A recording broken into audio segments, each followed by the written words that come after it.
Assalamualaikum warahmatullahi wabarakatuh. Perkenalkan, nama saya Ria Melati dari jurusan Akuntansi kelas C dengan nomor induk mahasiswa 55522100012. Di sini saya akan menjelaskan tentang Pancasila sebagai sistem etika. Pengertian. Istilah etika berasal dari bahasa Yunani, yaitu ethos, yang berarti tempat tinggal yang biasa, padang rumput, kandang, kebiasaan, adat, watak, perasaan, sikap, dan cara berpikir. Secara etimologis, etika berarti ilmu tentang segala sesuatu yang biasa dilakukan atau ilmu tentang adat kebiasaan. Dalam arti ini, etika berkaitan dengan kebiasaan hidup baik, tata cara hidup yang baik pada diri sendiri maupun masyarakat. Kebiasaan hidup yang baik ini dianut dan diwariskan dari satu generasi ke generasi lainnya. Etika pada umumnya dimengerti sebagai pemikiran filosofis mengenai segala sesuatu yang dianggap baik atau buruk dalam perilaku manusia. Keseluruhan perilaku manusia dengan norma dan prinsip-prinsip yang mengaturnya itu kerap kali disebut moralitas atau etika. Etika Pancasila diperlukan dalam kehidupan bermasyarakat, berbangsa, dan bernegara, sebab berisikan tuntunan nilai-nilai moral yang hidup. Namun, diperlukan kajian kritis rasional terhadap nilai-nilai moral yang hidup tersebut agar tidak terjebak ke dalam pandangan yang bersifat mitos. Sebagaimana dijelaskan dari pengertian etika di atas, maka selanjutnya perlu dirumuskan pengertian etika Pancasila. Etika Pancasila adalah cabang filsafat yang dijabarkan dari sila-sila Pancasila yang mengatur perilaku kehidupan berbangsa, masyarakat, dan bernegara di Indonesia.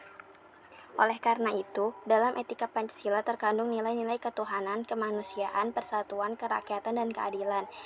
Kelima nilai tersebut membentuk perilaku manusia Indonesia dalam semua aspek kehidupannya. Sila ketuhanan mengandung dimensi moral berupa nilai spiritualitas yang mendekatkan diri manusia kepada Sang Pencipta, ketaatan kepada nilai agama yang dianutnya.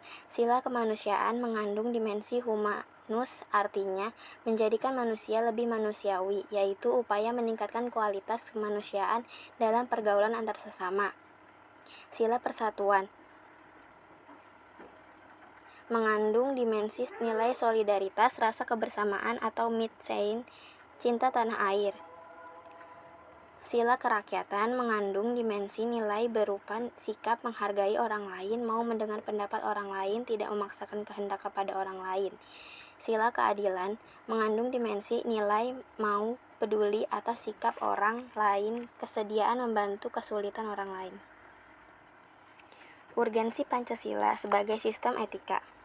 Pentingnya Pancasila sebagai sistem etika terkait dengan problem yang dihadapi bangsa Indonesia sebagai berikut. Yang pertama, korupsi. Korupsi adalah tindakan pejabat publik, baik politisi maupun pegawai negeri serta pihak lain yang terlibat dalam tindakan itu yang secara tidak wajar dan tidak legal menyalahgunakan kepercayaan publik yang dikuasakan kepada mereka untuk mendapatkan keuntungan sepihak.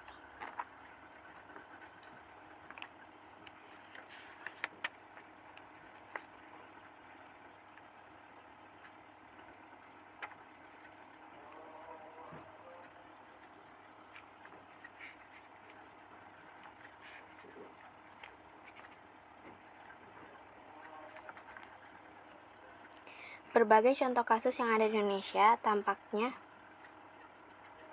sudah menjadi budaya yang melekat dari waktu ke waktu. Kasus korupsi misalnya, hampir selalu menjadi topik yang paling sering muncul di berbagai media, terutama media televisi. Sepertinya KPK tidak ada habisnya untuk melakukan operasi tangkap tangan terhadap para pelaku korupsi. Perilaku seperti ini menunjukkan bahwa tidak adanya etika yang baik sesuai dengan nilai-nilai Pancasila. Sudah jelas para pelaku tidak mengamalkan Pancasila dalam kehidupannya, karena yang sudah mereka lakukan telah melanggar hukum dan peraturan perundang-undangan yang berlaku.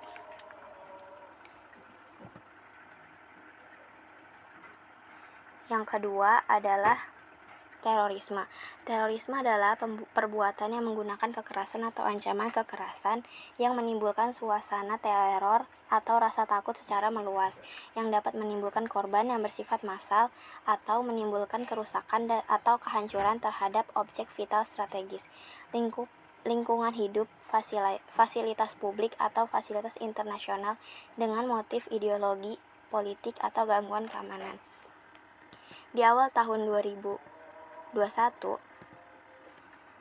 teror kembali menjadi perbincangan hangat di masyarakat karena serangan teroris terjadi 2 kali secara beruntun di tempat yang berbeda.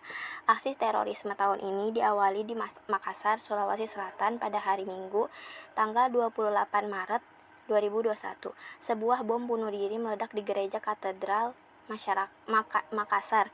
Kejadian diawali saat pelaku yang merupakan pasangan yang baru menikah 6 bulan tersebut hendak memasuki gereja, namun karena petugas keamanan curiga, mereka tidak diperbolehkan masuk dan hanya berada di parkiran saja. Saat itulah bom yang mereka bawa meledak. Akibat kejadian ini, pasangan tersebut meninggal dan menyebabkan 20 orang luka. Yang selanjutnya adalah pelecehan seksual.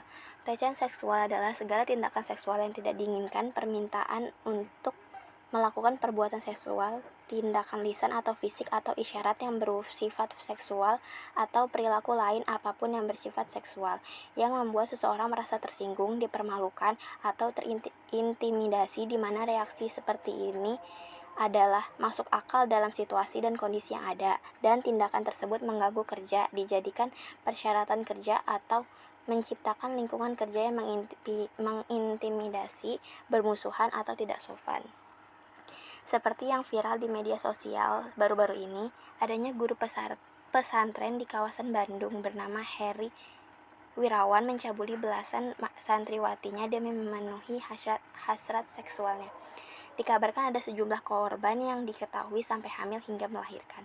Setelah viral di media sosial, akhirnya ada banyak netizen yang mulai mencoba melakukan penelusuran tentang Heri Wirawan. Sampai pada akhirnya ada netizen yang berhasil mengungkapkan bahwa sebenarnya Heri Wirawan merupakan seorang pria penganut Syirah Nusantara. Selanjutnya adalah pentingnya Pancasila sebagai sistem etika. Pancasila sebagai sistem etika penting diterapkan karena merupakan upaya untuk membentuk kehidupan masyarakat Indonesia yang mampu menjalankan kehidupan sesuai dengan nilai-nilai Pancasila. Nilai dan norma berkaitan dengan etika. Makna moral yang terkandung dalam setiap individu itu mencerminkan dari sikap dan tingkah lakunya. Hal ini berarti norma dapat sebagai penuntun bagi sikap dan tingkah laku manusia. Sekian dari saya, kurang lebihnya mohon maaf. Wabillahi taufiq wa hidayah. Wassalamualaikum warahmatullahi wabarakatuh.